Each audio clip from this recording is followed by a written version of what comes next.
Today is the hostage release day in Israel, and people are celebrating there in Israel and in various cities around the world. What's your take on the terms by which Israel conceded to release almost 2,000 prisoners, including 250 life sentence terrorists, in exchange for 20 live hostages, Israeli hostages?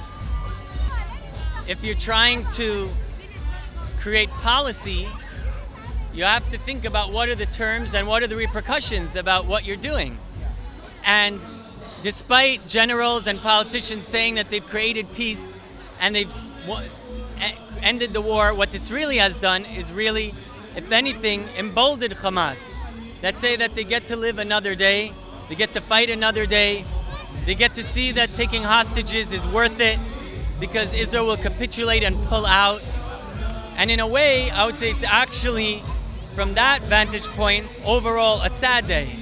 Because instead of finally winning the war, and for the good of the world and the good of the Jewish people and even the good of the Arabs living in Gaza, finally finishing this long episode of suffering, Netanyahu and the cabinet has decided to go for a short-term gain instead of long-term success.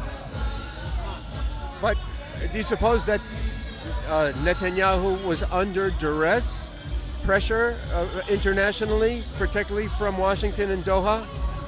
Yes, of course. But part of being a leader, this is what makes a leader in hard times, is what separates the men from the boys. That's one thing. However, I would say more deeply, even though Netanyahu is touted as a strong leader, he doesn't really have a vision any different than what he created here.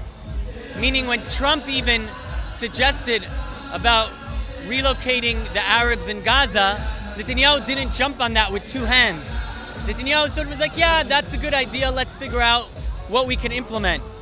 Because Netanyahu doesn't have a vision of the Jewish people living in all our land and breaking the Oslo Accords that said that some of the land that God gave us belongs to the Arabs that are there.